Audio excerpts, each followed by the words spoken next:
على محمد صل على أنا صل على وجنته تو کچھ نہ تھا وجنا ہو تو کچھ نہ ہو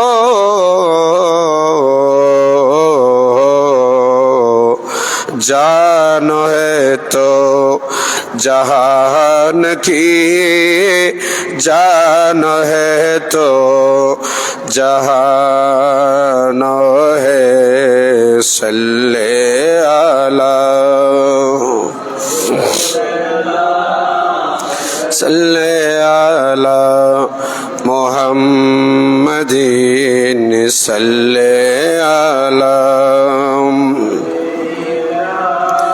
صلی علی زمین و زمان تمہارے لیے مکین و مکان تمہارے لیے چنی وہ چنا تمہارے لیے بنے دو جہاں تمہارے لیے صلی علی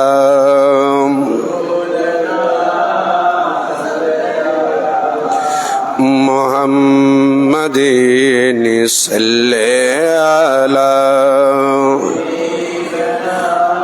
صلی علی سباؤں چلے کے باغے پلے وہ پھولوں کھلے کہ دنی ہو بلے لوا کے تلے سنا میں کھولے رضا کی زبان تمہارے لیے صلی علی صلی علی محمد صلی علی حبیب صلی علی محمد بسم اللہ الرحمن الرحیم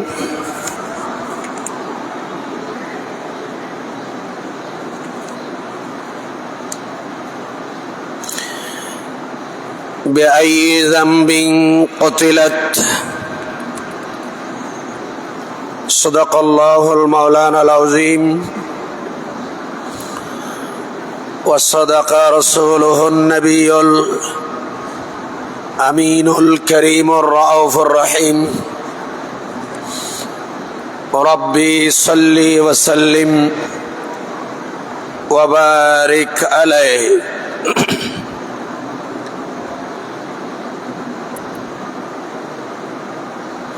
الحمد لله والصلاة والسلام على رسول الله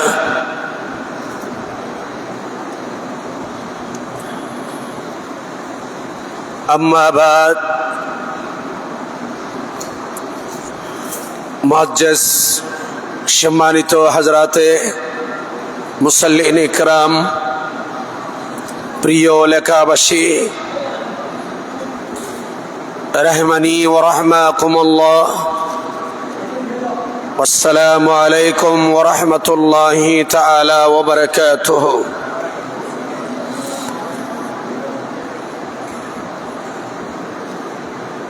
পবিত্র কোরআন আল করিম ফুরকানে হামিদ 30তম পারার সূরাতুত তাকবীর এই আয়াতের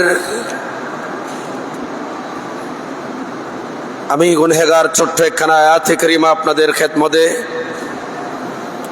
তেলাওয়াত করেছি।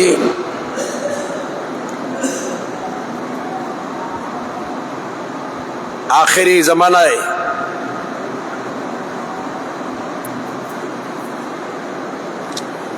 আল্লাহ পাক আমাদেরকে যেই নমুনা আমাদেরকে দেখাচ্ছেন, গত 2টি জুমা আগে আপনাদের খেদমতে আমি বলেছিলাম কিয়ামতের কিছু আলামত আপনাদের খেদমতে উপস্থাপন করা হয়েছে। হাদিসে পাকের মধ্যে রাসূল আরবি সাল্লাল্লাহু তাআলা আলাইহি ওয়াসাল্লাম ইরশাদ করেছেন, খরচ বেড়ে যাবে। আল্লাহর নবীকে সাহাবী প্রশ্ন করলেন, হুজুর হরজ অর্থ কি? আমার নবী বলেন, খুন খারাবি বেড়ে যাবে। এটা কিয়ামতের আলামত এবং নিশানা গুনার মধ্যে অন্যতম। বর্তমান আমরা দেখতে পাচ্ছি এমনভাবে খুন খারাবি বেড়ে গেছে যে ছোট শিশু থেকে আবাল বৃদ্ধ বনিতা কেহ রেহাই পায় না। গত পরশু আমাদের এই এলাকা বহদ্দারহাট এলাকায়ও একটা ছোট বাচ্চা, 12 বছরের বাচ্চা, 7ম শ্রেণী পড়ুয়া ছোট্ট একটা ছেলেকে নির্মমভাবে হত্যা করা হয়েছে। শুধু সেটা নয়, একজন মসজিদের ইমাম, একজন মসজিদের খতিব পর্যন্ত এখন নিরাপদ নেই। হাদিসে পাকে রাসূল আরবি সাল্লাল্লাহু তাআলা আলাইহি ওয়াসাল্লাম আমার নবী বলেছেন, ইজতানিবু সাবআল মুবিকাত। সাইয়েদনা আবু হুরায়রা থেকে বর্ণিত আমার নবীর হাদিস। নবী বলেন, উম্মত তোমরা 60টি বিষয় থেকে নিজেকে পরহেজ করো, নিজেকে বাঁচিয়ে রাখো। সাহাবী এ রাসূল নবীর কাছে জিজ্ঞাসা করলেন, ইয়া রাসূলুল্লাহ, ফাকালু ইয়া রাসূলুল্লাহ মা হুন্না। হুজুর, যে 60টি বিষয় থেকে আমরা বেঁচে থাকব, হুজুর ওই বিষয়গুলো কি? মা হুন্না, ওই বিষয়গুলো কি? তখন রাসূল আরবি সাল্লাল্লাহু তাআলা আলাইহি ওয়াসাল্লাম বলেছেন, আশশিরকু বিল্লাহ, তোমরা আল্লাহর সাথে শিরিক করা থেকে নিজেকে বিরত রাখো। ওয়াসসিহরু, তোমরা সেহের, জাদু টোনা এগুলা থেকে, অন্যজনকে সেহের জাদু টোনা করা থেকে নিজেকে বিরত রেখো। এরপর বলেছেন, ওয়াকাতালুন নাফস আল্লাতী হারামাল্লাহ ইল্লা বিল হক। তোমরা নিজের নফসকে, নিজের জানকে, নিজেকে আত্মহত্যা করা থেকে বিরত থাকো। আল্লাতী হারামাল্লাহ, আল্লাহ পাক যেটা হারাম করেছেন, নিজে নিজে আত্মহত্যা করা, এটা কি? হারাম। আত্মহত্যা করা হারাম। রাসূল আরবি সাল্লাল্লাহু তাআলা আলাইহি ওয়াসাল্লাম এইভাবে 60টি বিষয়। এরপর 4 নাম্বার, ওয়াকালুর রিবা। 4 নাম্বার, তোমরা সুদ খাওয়া থেকে, ওয়াকালুর রিবা, সুদ দেওয়া এবং সুদ খাওয়া থেকে নিজেকে বিরত রাখো। নাম্বার 5, ওয়াকালুল মাল ইয়াতীম, এতিমের সম্পদ জবরদস্ত করে, বল প্রয়োগ করে এবং ক্ষমতা দেখিয়ে এতিমের হক খাওয়া থেকে তোমরা নিজেকে বিরত রাখো। নাম্বার 6, ওয়াত্তাওয়াল্লি ইয়াওমা সাহফ, তোমরা যুদ্ধের ময়দান থেকে পলায়ন করা থেকে তোমরা নিজেকে বিরত রাখো। নাম্বার 7, ওয়াকাসফুল মুহসিনাতিল মুমিনাতিল গাফিলাত, একজন মুহসিনা মুমিনা রমণী, মুহসিনাতিল মুমিনাতিল গাফিলাত, একজন মুমিনা রমণীকে মিথ্যা তহমত দেওয়া থেকে, সতী সাধবী একজন মহিলাকে মিথ্যা তহমত দেওয়া থেকে তোমরা নিজেদেরকে বিরত রাখো। একটু চিৎকার দিয়ে বলুন না সুবহানাল্লাহ। এই যে বিষয়গুলা, কয়টা বিষয়? কয়টা? 7টা বিষয়। এই 7টি বিষয় রাসূল আরবি সাল্লাল্লাহু তাআলা আলাইহি ওয়াসাল্লাম আমাদেরকে নিষেধ করেছেন। কি করেছেন বাবা? নিষেধ করেছেন। এখন বর্তমান সমাজে আমরা দেখতে পাই অনেক সময় যে ওয়াকাতালুন নাফস, আত্মহত্যা করা, এটা হারাম।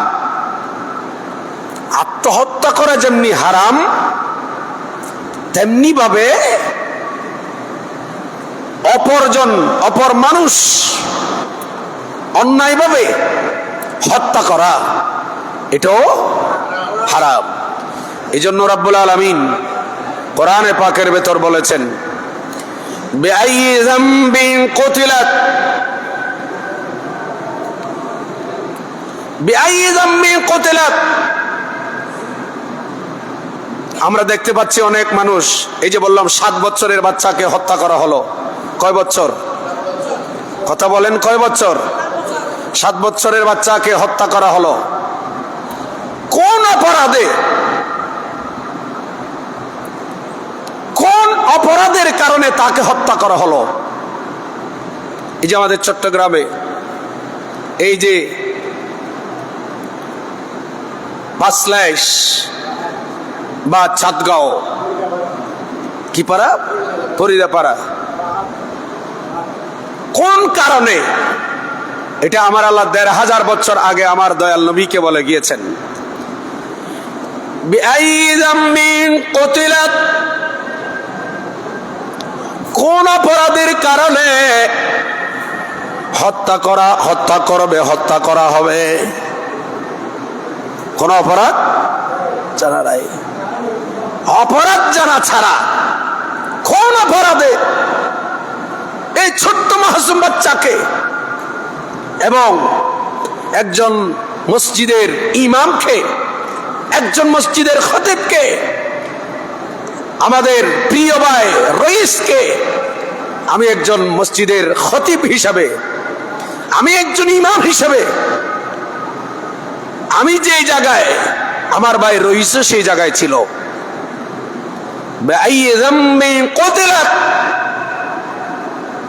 কোন কারণে, কোন অপরাধের কারণে হত্যা করা হলো? মজহুল অপরাধ, প্রকাশ নয়। এই যে হত্যাকাণ্ড ঘটছে, এই জন্য সাল্লাল্লাহু তাআলা আলাইহি ওয়াসাল্লাম হাদিসে পাকের মধ্যে বলেছেন, ইমাম বুখারী বলেছেন, আখিরি জামানায় এমন সময় আসবে হত্যাকাণ্ড হবে, খারাজ হবে, জায়গায় জায়গায় রক্তপাত হবে, হত্যাকাণ্ড হবে। আজকে ফিলিস্তিনে মজলুম আমার ভাই মুসলমানদেরকে হত্যা করা হচ্ছে নির্বিচারে, তাদের কোনো অপরাধ আছে? কথা বলেন। বিআইয়ি যামবিন কুতিলাত, এদেরকে হত্যা করা হচ্ছে কোন অপরাধে? অপরাধ কি? সে অপরাধ জানা আছে? অপরাধ জানা নাই। কিয়ামতের আলামত, নিশানা গুনার মধ্যে অন্যতম নিশানা। গুনাহে কবিরা থেকে আল্লাহ পাক আমাদেরকে হেফাজত করুন। আল্লাহুম্মা সাল্লি আলা মাওলানা মুহাম্মদ ওয়া আলি সাইয়্যিদিনা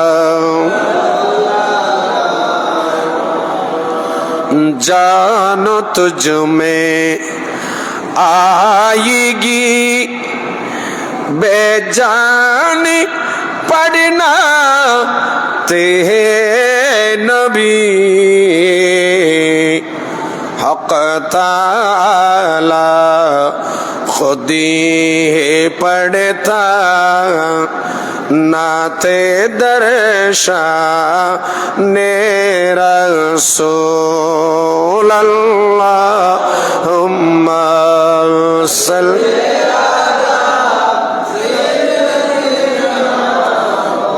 अला मुहम्मद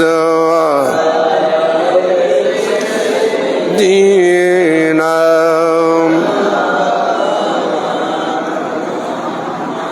গভীর মনোযোগ। আমার নবীকে এই জন্য আল্লাহ পাক কিয়ামতের কিছু আলামত গুলা নবীকে আমার আল্লাহ বলে দিলেন। খুন খারাপি বেড়ে যাবে, খারাজ বেড়ে যাবে। কোন কারণে খুন হলো, হত্যা হলো, সেই কারণ মানুষের কাছে জানা থাকবে না। অন্যায়ভাবে এইভাবে যদি খুন করা হয়, আমার আল্লাহ কোরআনে পাকের ভেতর আমাদের জন্য কিছু দিক নির্দেশনা দিয়েছেন। রব্বুল আলামিন বলেন, তোমরা এরকম অন্যায় অত্যাচার যখন হবে, তোমরা চোখের বদলা চোখ, কানের বদলা কান, নাকের বদলা নাক, নাফস বিন নাফস, জানের বদলা জান। অর্থাৎ অন্যায়ভাবে যদি কাউকে হত্যা করা হয়, তাহলে তাকে সেইভাবে হত্যা করতে হবে, তাকে এইভাবে শাস্তি দিতে হবে। এটার নাম হচ্ছে কাসাস বা বদলা। এটা হচ্ছে আয়াতে কাসাস, আয়াতে বদলা। এখন তো আমাদের কাছে, আমাদের দেশে আইনও নাই, আইন থাকলে প্রয়োগও নাই, অন্যায়ভাবে। এই জন্য আমাদেরকে এই কাজগুলা থেকে বিরত থাকা নেহায়াত জরুরি। একটা পিঁপড়া আমি বানাতে পারবো, সৃষ্টি করতে পারবো?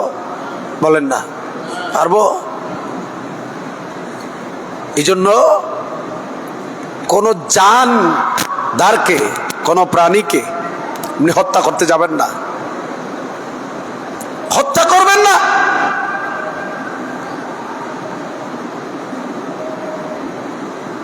রাসূল পাক সাল্লাল্লাহু তাআলা আলাইহি ওয়াসাল্লাম আমাদেরকে এই যে 7টা বিষয়, শিরিক, এটা জঘন্য, এবং ওয়াকাতালুন নাফস, নিজেকে হত্যা করা বা অপরজনকে হত্যা করা।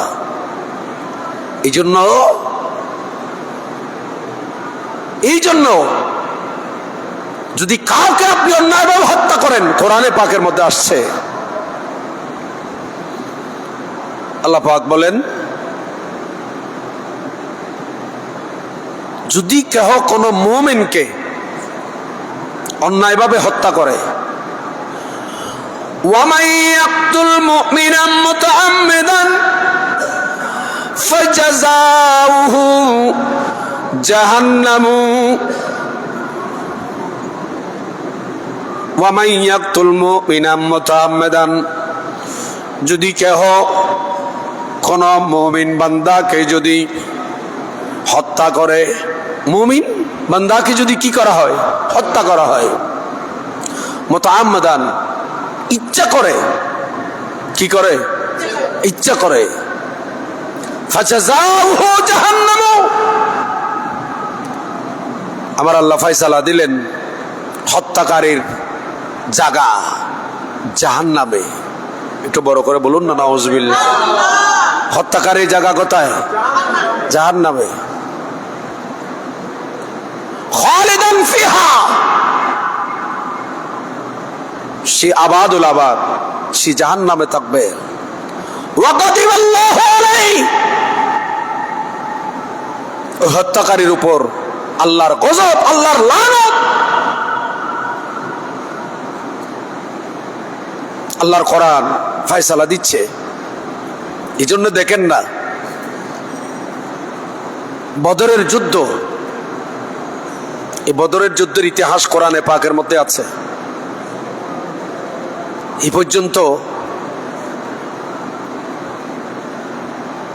এই পর্যন্ত যারা অন্যায়ভাবে মুমিনদেরকে হত্যা করেছে, যুগে যুগে, যদি আপনি ধরেন বদর ওহদ থেকে শুরু করে 61 হিজরিতে ময়দানে কারবালা পর্যন্ত আপনি যদি দেখেন, ইমামে হোসাইনকে, আওলাদ রসুলকে সপরিবারে হত্যাকারী, তার নাম ইয়াজিদ। নেতৃত্ব, কর্তৃত্ব কেড়ে নেওয়ার জন্য ষড়যন্ত্রকে আওলাদ রসুলকে হত্যা করেছে, তার নাম কি? ইয়াজিদ। বুখারী শরীফের মধ্যে অনেক রাবীদের নামের মধ্যে ইয়াজিদের নাম আছে, তার মানে এই ইয়াজিদ না।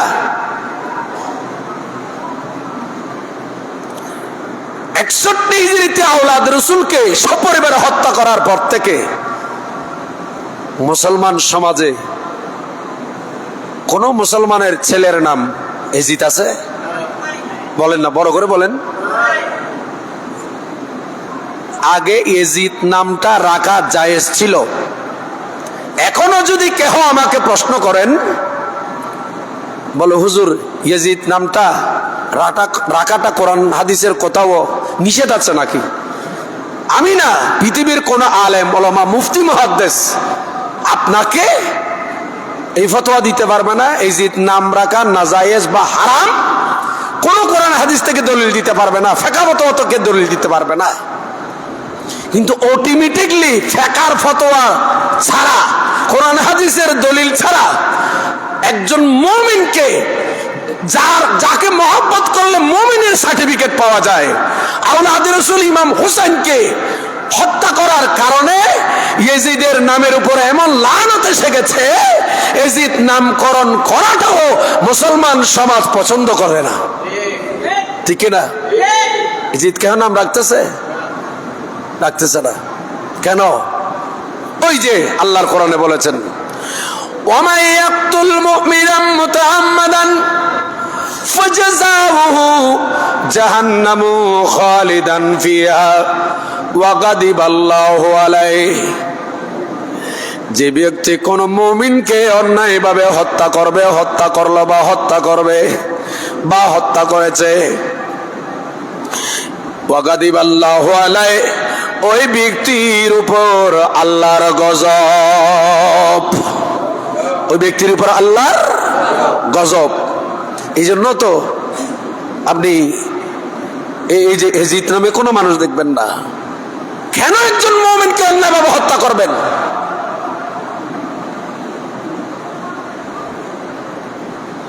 ওই যে ফেরেশতারা বলেছিল, ওয়ায়াসফিকুদ দিমা, আল্লাহ তুমি যে খলিফা বানাতে যাচ্ছ, তুমি যে খলিফা বানাবে, প্রতিনিধি সৃষ্টি করবে, এরা তো রক্তপাত করবে।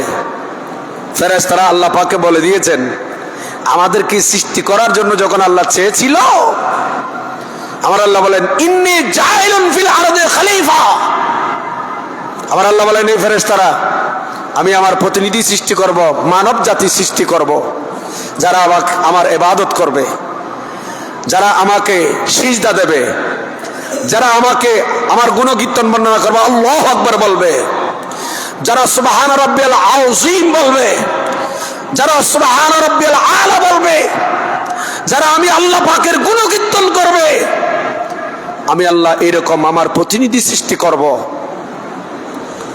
যখন এই কথা আল্লাহ পাক বললেন, তখন ফেরেশতারা বলেছিল, নাহনু নুসাব্বিহু বিহামদিকা ওয়া নুকাদ্দিসু লাক। আল্লাহ, আমরা ফেরেশতারা তো তোমার তাসবিহ পড়তেছি, নুসাব্বিহু তাসবিহ পড়তেছি, আমরা তোমার গুণকীর্তন করতেছি, তুমি কেন খলিফা সৃষ্টি করবে, প্রতিনিধি কেন সৃষ্টি করবে? ফেরেশতারা তখন বলে দিয়েছিল, ওয়ায়াসফিকুদ দিমা, আল্লাহ তুমি যাদেরকে সৃষ্টি করতে চাচ্ছ এরা জমিনে রক্তপাত করবে, রক্তপাত ঘটাবে, মারপিট করবে, অধিকার নিয়ে দৌড়াদৌড়ি করবে, অধিকার চাইতে গিয়ে রক্তপাত হবে। কথা বলেন ঠিক না? রক্তপাত হবে, এটা ফেরেশতারা বলে দিয়েছিল। আজকে নিজেদের মধ্যে দাঙ্গা হাঙ্গামা, আবার নতুন করে এখন যখন অধিকারের কথা আসছে একটু বলতে হয়, এই যে নারী সংস্কারের নামে এখন যে আবার অধিকারের কথা উঠছে না। আমাদের যিনি বর্তমান সরকারের যিনি প্রধান, আমাদের চট্টগ্রামের সন্তান ডক্টর মোহাম্মদ ইউনূস সাহেব, ওনার হাতের মধ্যে জমা দিয়েছে, কি দিয়েছে? নারীরা। এরা বলেন না আমাদের অধিকার আমাদেরকে ফিরিয়ে দিতে হবে। তো ওনাদের অধিকারগুলো কি, ওখানে কি কি আছে, পেপার পত্রিকা আসছে, আপনারা অনেকে জানেন। গতকালকে মে দিবস গেল, এই যে মে দিবস, এই মে দিবসের মধ্যে নারী পুরুষের কিছু অধিকার চলে আসছে। সেখানে অধিকারের গুলা মধ্যে সব আমি খবরে দেখতে গিয়ে একটা জিনিস উপলব্ধি করলাম, পুরুষের শ্রম এবং নারীর শ্রমের মধ্যে বৈষম্য হয়েছে। কি হয়েছে? বৈষম্য। তবে সব জায়গায় নয়। যে সমস্ত নারীরা কাজ করছে মাঠে কৃষকদের মতো বা অন্য কুলিদের মতো, ওই যে রাস্তার ঢালাইয়ের কাজ করছে, কঙ্গর ইট পিটাচ্ছে, এই জাতীয় কিছু কাজ করতে গিয়ে নারী শ্রমিকের যে প্রাপ্য আর পুরুষ শ্রমিক যে প্রাপ্য সেইখানে বৈষম্যতা দেখলাম। সেখানে একজন নারী শ্রমিক, একজন পুরুষ, সে বেতন যা পায়, মহিলা বেতন তা পায় না। এই জায়গায় বৈষম্য দেখলাম। সরকারি চাকরিতে একজন পুরুষ আর একজন মহিলা যেখানে চাকরি করে, যদি গ্রেড একই হয়, সেখানে কিন্তু বেতনের মধ্যে বৈষম্য পার্থক্য থাকে না। বলেন সেখানে আছে? সেখানে নাই। এবার যদি ইসলামিক দৃষ্টিতে যায়, ইসলামিক দৃষ্টিতে যদি দেখি, সেইখানে নারীর সাথে ইসলাম কোন ধরনের বৈষম্য রাখে নাই, বরঞ্চ নারী জাতিদেরকে ইসলাম আরো সম্মান বেশি দিয়েছে। কোথায়? বলো যে হুজুর কোথায়? দেখেন, আপনি শুধু মে দিবসে শ্রমিকের যেটা, সেটা বৈষম্য দেখলেন, আর ইসলাম যেটা দিয়েছে সেটা বৈষম্য আপনি দেখলেন না। আমরা সরকার প্রধানকে বলবো, আপনি একটু ইসলামিক দৃষ্টিতে কোরআন হাদিসে আল্লাহ রাসূল নারীদেরকে কি দিয়েছে সেগুলো একটু দেখার বিষয় রয়েছে। আর যদি সেগুলা না দেখে আপনি যদি আগের মতো যদি পশ্চিমা বাহাপনা উলঙ্গপনাকে এই দেশে কায়েম করতে চান, তাহলে নারীদের যে অধিকারের কথা বলা হয়েছে সে অধিকার বাস্তবায়ন বাংলাদেশের মুসলমান বেঁচে থাকতে সেই যেই গণনার হোক, সুন্নি হোক, ওয়াহাবি হোক, হারজি হোক, রাফেজি হোক, হেফাজত হোক, যে কোনো ধরনের আমরা এই দেশের মুসলমান সেইগুলো মেনে নেব না ইনশাআল্লাহ। ঠিক কিনা?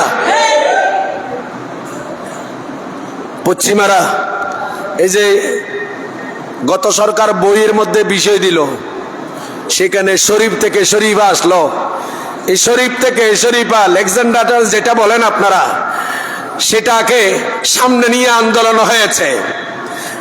সেটাকে সামনে রেখে ছাত্র জনতা তীব্র আন্দোলন গড়ে তুলেছে।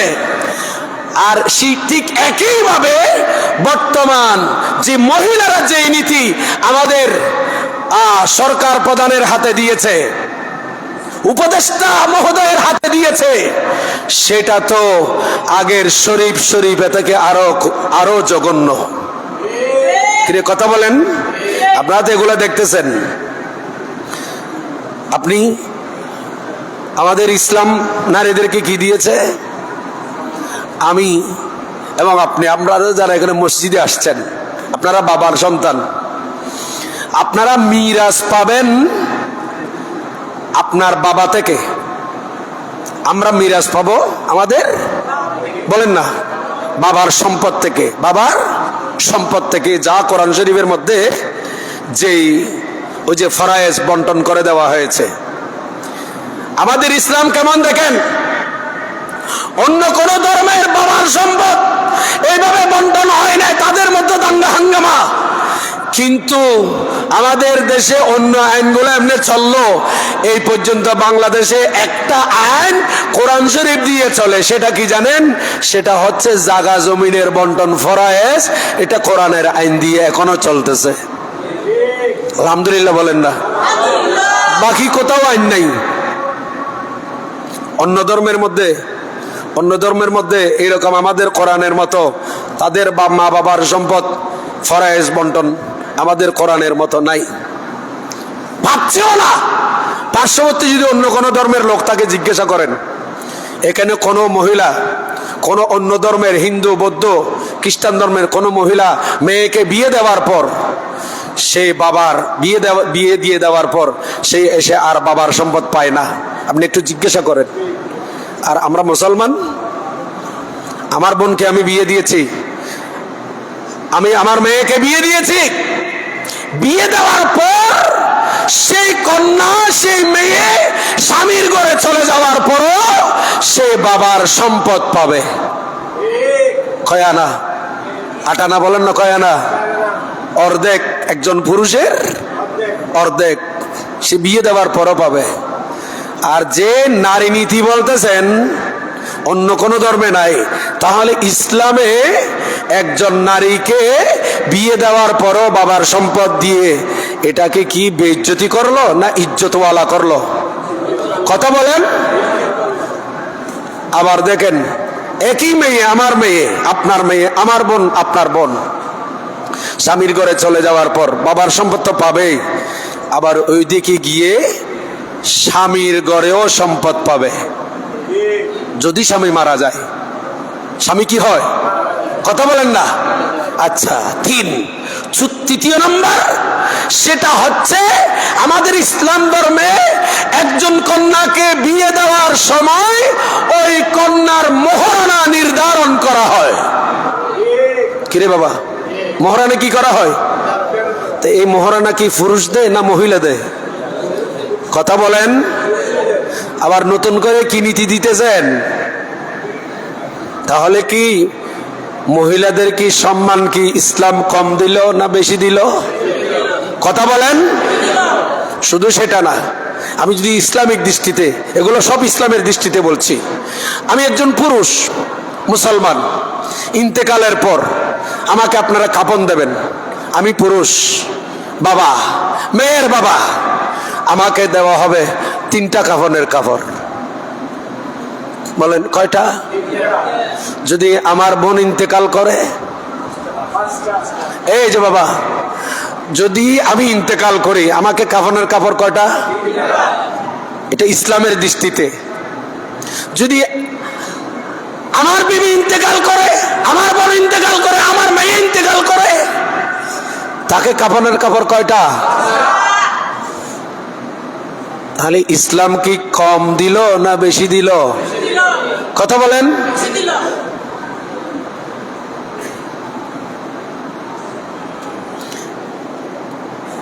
শ্রমের ক্ষেত্রে অভিজ্ঞতা অনুযায়ী স্যালারি পাবেন, এটা বৈষম্য নয়।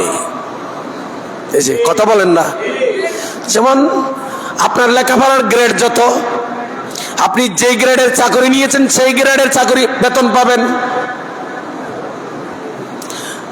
একজন মানুষ আন্ডার মেট্রিক, কোন লেখাপড়াই জানে না, সচিবালয়ে চাকরি করে, দারোয়ানের চাকরি, সেই দারোয়ান কি একজন সচিবের মতো স্যালারি পাবে? এটা কি বৈষম্য?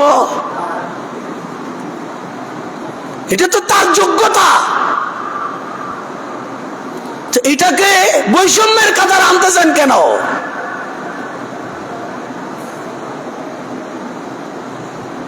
আল্লাহ পাক বুঝার তৌফিক দান করুন। জোরে বলেন। এবার যদি ইসলামের দৃষ্টিতে আরো বলি, একজন পুরুষের যেমনি ভাবে লজ্জাস্থান হেফাজত করা কথা বলেছেন ইসলাম, ঠিক একইভাবে একজন মহিলার লজ্জাস্থানে হেফাজত করার কথা আল্লাহ এবং আল্লাহর রাসূল বলেছেন। যেমন সূরা নূর শরীফের মধ্যে আল্লাহ পাক কত সুন্দর চমৎকার করে বলেছেন, একটু দুরূদ শরীফ পড়েন। আল্লাহুম্মা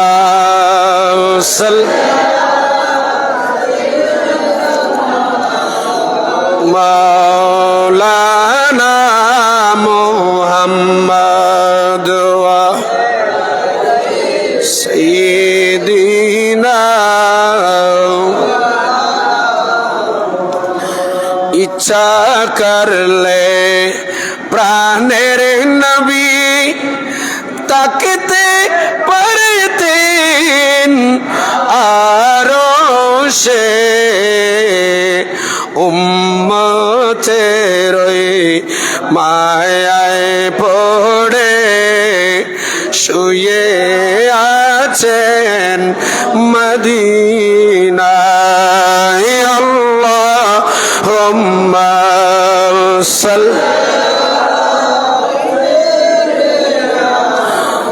মাওলানা মুহাম্মদ ওয়া সাইয়্যিদিনা ওয়া কুল লিল মুমিনিনা ইয়াগুদ্দু মিন আবসারিহিম ওয়া ইয়াহফাযু ফুরুজাহুম যালিকা আযকা লাহুম ইন্নাল্লাহা খাবীরুম বিমা ইয়াসনাউন। এই আয়াতের মধ্যে আল্লাহ পুরুষদেরকে, পুরুষের যে পর্দার কথা বলেছেন, ওয়া কুল লিল মুমিনিনা, রাসূল আপনি বলেন মুমিনদেরকে, পুরুষদেরকে, ইয়াগুদ্দু মিন আবসারিহিম, ওরা যেন তাদের চক্ষুকে নিচের দিকে অবনত করে, ওয়া ইয়াহফাযু ফুরুজাহুম, পুরুষ মুমিন পুরুষরা যেন তারা তাদের লজ্জাস্থানকে যেন হেফাজত করে। তাহলে এই আয়াতের মধ্যে পুরুষের যে পর্দার কথা বলেছেন। এরপরের আয়াত সূরা নূর 31 নম্বর 30 এবং 31, ওয়া কুল লিল মুমিনাতি, রাসূল আপনি বলুন ইয়াগদুতনা মিন আবসারিহিন্না, মহিলারা যেন তারা তাদের চক্ষুকে যেন নিচের দিকে অবনত করে রাখে। ওয়া ইয়াহফাযু ফুরুজা ওয়া ইয়াহফাযু ওয়া কুল লিল মিন আবসারিহিন্না ওয়া ইয়াহফাযনা, এরা যেন হেফাজত করে ফুরুজাহুন্না, তাদের লজ্জাস্থান। তাহলে এই জায়গার মধ্যে নারী পুরুষ উভয়কে লজ্জাস্থানকে হেফাজত, চক্ষুকে নিচের দিকে করার কথা বলেছেন। এই জায়গায় কি বৈষম্য আছে? কথা বলেন, আরো জোরে বলেন তো। কই আজকে যারা নারীর অধিকার নিয়ে যারা রাস্তায় বের হয়ে সমান অধিকারের দাবি করতেছেন, আমরা ওনাদেরকে বলবো যে সমান আল্লাহ সবাইকে বানায়, নবীদের মধ্যে সমান নাই, নবুয়তের মধ্যে সমান নাই, বেশ কম আছে। আছে কিনা? তিলকার রাসূল ফাদ্দাল্লা, আমার আল্লাহ কোরআনের মধ্যে বলে দিয়েছেন রাসূলদের মধ্যে আল্লাহ পাক একজনকে অপরজনের উপর প্রাধান্য দিয়েছেন। সুবহানাল্লাহ বলেন না? তো সমান তো নাই।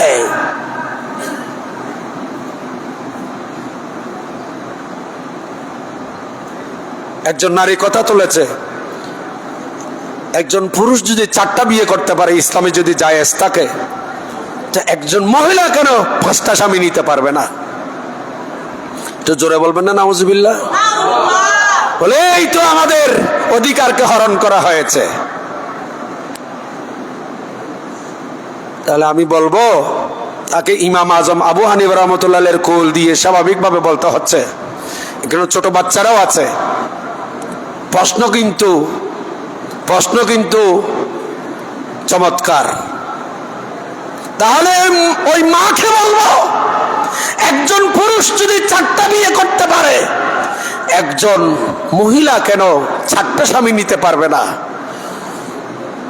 কেন পারবে না জানেন আম্মা জান? আপনি একটা পাত্রের মধ্যে গরুর দুধ নিলেন, উটের দুধ নিলেন, মহিষের দুধ নিলেন, ছাগলের দুধ নিলেন, কয়টা পাত্র বলেন না? একটা পাত্রের মধ্যে কয় প্রাণীর দুধ? একটা পাত্রের মধ্যে মিক্স করে নিলেন। আপনি সে পাত্র থেকে বের করে কোনটা ওটের দুধ, কোনটা গরুর দুধ, কোনটা ভেড়ার বা ছাগলের দুধ, এগুলাকে পৃথক করতে পারবেন? কথা বলেন।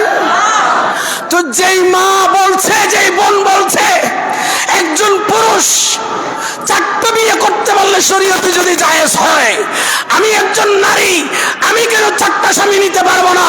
তাহলে আমি ওই বোনকে, ওই মাকে বলবো, আপনি যদি 4টা স্বামীর ঘর সংসার করেন, তাহলে আপনার সন্তান এটা কার? এটা আপনার 4 স্বামীর মধ্যে কোন স্বামীর সন্তান, সেটা আপনি শনাক্ত করতে পারবেন? বলো হুজুর ডিএনএ টেস্ট করে করবো রে। একটু জোরে নাউজুবিল্লাহ বলবেন না? আরো জোরে বলেন। ডিএনএ তে যাইবা? যদি ডিএনএ টেস্টে যাও, সেখানেও ভেজাল আছে। ওই 3 জন বলবে যে না, এই টেস্টের মধ্যে ভুল আছে। কথা বলেন না কেন? মনে করেন ডিএনএ টেস্ট করে একজনের সন্তান শনাক্ত করলেন, আর 3 জন বলবে যে এটা ষড়যন্ত্র, টাকা দিয়ে তোমার পক্ষে নিয়েছে ছেলেকে। সেইখানে তো কোন করাবির জন্ম হবে? কথা বলেন ঠিক কিনা? আর সেই জন্য তো ইসলামের প্রথম কোন কারাবি সৃষ্টি হয়েছে, হাবিল এবং কাবিল, লবুদ এবং আকলিমাকে শাদী করার ব্যাপারে সর্বপ্রথম পৃথিবীতে আদম সন্তানের মধ্যে কোন কারাবি সৃষ্টি হয়েছে, সেটা হচ্ছে আকলিমাকে শাদী করার ব্যাপারে, তাও নারী সংক্রান্ত ব্যাপারে সর্বপ্রথম কোন কারাবি সৃষ্টি হয়েছে। কথা বলেন। তখন এই নীতিতে যাবেন, ইসলাম যেটা দিয়েছে সেখানে থাকেন। ইসলাম কেন? এই জন্য তো ইসলাম সুন্দর সিস্টেম দিয়েছে। একজন মহিলাকে তালাক দেওয়া এটা নিকৃষ্টতম কাজ, একেবারে নিকৃষ্টতম থেকে নিকৃষ্টতম, একেবারে সর্বশেষ তালাকের ফয়সালা কোরআনে আছে। এবং বুখারী মুসলিম সিয়াসিতের প্রায় হাদিসের মধ্যে কিতাবুত তালাক নামে একটা চ্যাপ্টার আছে। ফিকহ ফতোয়ায় একটা কিতাবের তালাক নামে যে একটা চ্যাপ্টার আছে, আপনি যখন হেদায়া করবেন সেখানেও তালাকের ফতোয়া পাবেন। আসবাওয়ান নাজায়ের যাবেন, সেখানে তালাকের ফতোয়া পাবেন। ফতোয়া আলমগীরিতে যাবেন, সেখানে তালাকের ফতোয়া পাবেন। ফতোয়া বাজারে যাবেন, সেখানে তালাকের ফতোয়া যাবেন। ফতোয়া তাতারহানিয়া করবেন, সেখানেও তালাকের ফতোয়া পাবেন। তালাকের ফতোয়া নাই এমন কোন কিতাব কোরআনেও তালাকের কথা আছে। তালাক একেবারে সর্বশেষ সিদ্ধান্ত, নিকৃষ্ট সিদ্ধান্ত। একজন মুসলমানের কন্যা, আমার বোন বা আপনার বোন, আমার মেয়ে, আপনার মেয়ে, সে যখন সেই সিদ্ধান্তে যাবে, তখন ইসলাম তাকে বলেছে তুমি 3 মাস 13 দিন ইদ্যত পালন করো। 3 মাস 13 দিনের ভেতর তুমি কোনো স্বামী নিতে পারবে না। কেন নিতে পারবে না? বলে তোমার পেটের ভেতরে যদি সন্তান থাকে, সেটা 3 মাস 13 দিনের ভেতরে দেখা যাবে। কথা বলেন ঠিক কিনা? সেই সিদ্ধান্তটা কেন দিলেন? সেই সিদ্ধান্তটা এই জন্য দিলেন, একজন মহিলা 4 জনকে একসাথে বিয়ে করা যাবে। যদি সেরকম বিয়ের সিদ্ধান্ত থাকতো, তাহলে একজন মহিলা, আমার মা, আমার বোন, আপনার বোন, তালাক হবার সাথে সাথে তার ইচ্ছা অনুযায়ী আরেকজনকে বিয়ে করতে পারত। তাকে বিয়ে করার সুযোগ দেয় নাই। 3 মাস 13 দিন তাকে ইদ্যত পালন করতে হবে। কেন করতে হবে? তার পেটের ভিতরে যদি যিনি তালাক দিয়েছেন তার যদি সন্তান থেকে থাকে। তখন ইসলাম কত সুন্দর, কত সুন্দর ফায়সালা, কত সুন্দর ব্যবস্থাপনা। আমরা সেগুলা বুঝি না। আল্লাহ পাক আমাদের সবাইকে বোঝার তৌফিক দান করুন। আমি আর সামনের দিকে যাচ্ছি না। এই যে খুন খারাপি, আমরা এগুলার থেকে বিরত থাকবো, এগুলা থেকে বিরত থাকবো। ওই যে গাজীপুরের আমার ভাই, সেই ইমাম হিসেবে আমি একজন ইমাম, সে খতিব, আমি একজন খতিব, সেই হিসাবে আপনারা নিন্দা প্রস্তাব করেন বা না করেন, আমি আমার স্থান থেকে নিন্দা প্রস্তাব করছি। আল্লাহ পাক যারা এই জালেমরা আমার এই ভাইকে, রইস ভাইকে হত্যা করেছে,